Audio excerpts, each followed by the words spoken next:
This update is late. Bank of England interest rate announcement happened yesterday on Thursday. I'm recording this on Friday, and as you can see, I'm in Brighton where it is absolutely glorious. And so whilst I'm down here for an event this evening, I thought I'd give you an update on my thoughts around the Bank of England base rate announcement to keep interest rates at 5%. So let's jump into it. And obviously, I'm going to try and give you my thoughts, some tips, but I also want to hear from you and how you feel about this, because I think when you look at the Bank of England base rate decision, a lot of people were expecting that the rate would be cut for the second consecutive time, and that hasn't been the case. And so there is a conversation to be had, and one that I think may include a question around, is there a problem brewing with inflation again? So let's actually start there. Now, it was expected that inflation would tick up slightly towards the end of this year. And previously, when I did the other updates on this, talking about inflation went from 2% to 2.2%, I asked the question, at what point should we be concerned about monetary policy and interest rates going back up? In that video, I said that, look, we wouldn't have to worry until we start getting to the point where inflation starts to tick up to 3.25%, maybe 3.5%. Then they might need to have a serious conversation about whether or not they increase interest rates. But the core concern with inflation at this point in time is that core inflation is pretty stubborn. It will not budge. And when you think about the numbers when they voted for interest rates this time round, it was 1 to 9. One person voted for a cut, whilst the other 8 decided that it would be a good idea to kind of temper expectations and keep the base rate at 5%. Now, in all of the commentary and I guess interviews that I've seen and read from Andrew Bailey, he's tried to temper expectations. Remember, we were talking about there being 3 cuts in the back end of this year. We've already had one, we're expecting another 2. And that could still happen because we might see a rate cut in November and we might see a rate cut in December. But Andrew Bailey has been very, very mindful and intentional around tempering expectations. His words are that we don't want to decrease interest rates too quickly and do it too quickly either. So look, there is a conversation to be had in this equation. Now that's the inflation picture out of the way.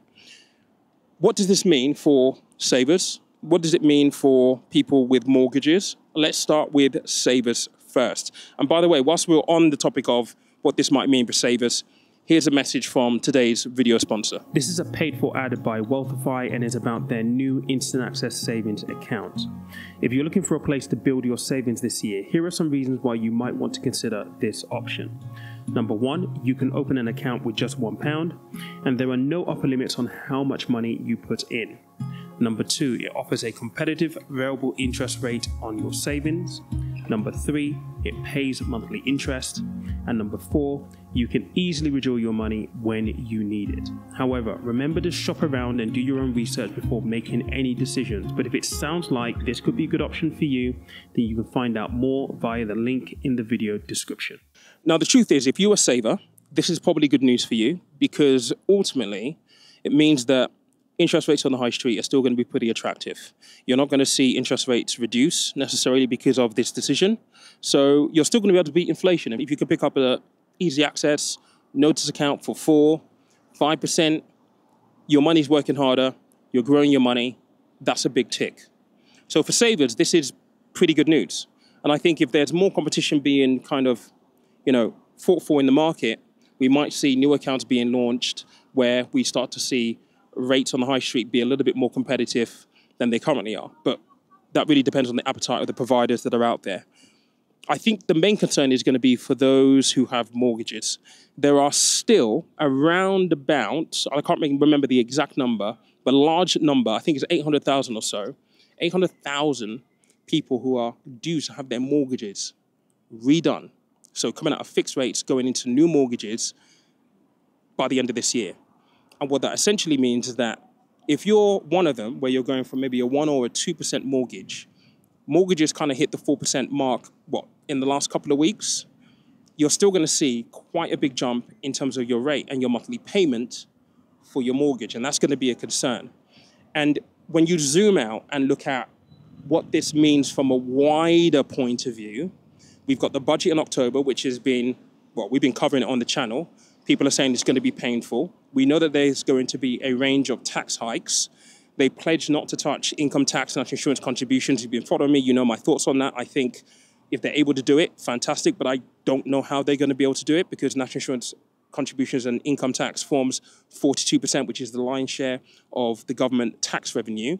So with tax hikes coming later on this year, in October, literally just around the corner, I think for those people who may also see increase to mortgages and their mortgage payment, it's really, really important that we're able to take control of our own personal finances and starting with the really basic stuff and really considering if we're carrying debt that is expensive, can we refinance that to perhaps be a little bit less expensive, 0% balance transfers, consolidations, those kind of things. It is going to be absolutely crucial to maximize efficiencies within your personal finances.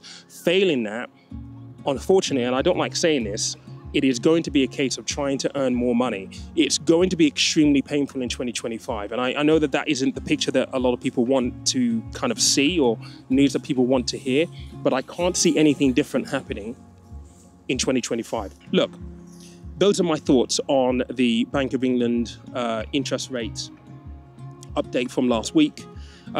Look, we have to control the controllables. We cannot control what the Bank of England do. We cannot control the external factors that will mean that they have to make decisions like this. We can't control core inflation. It's just, as individuals, we can't, but we can control our personal finances. So whilst this has been a little bit of a, I don't want to say lecture, but I'm kind of talking to you, telling you what I think and what the status quo is, what the state of play is. I still want to hear your opinions. How are you feeling about the Bank of England keeping interest rates at 5%? Considering the fact that the US, for the first time in 4 years, reduced their interest rates for the first time last week. Let me know.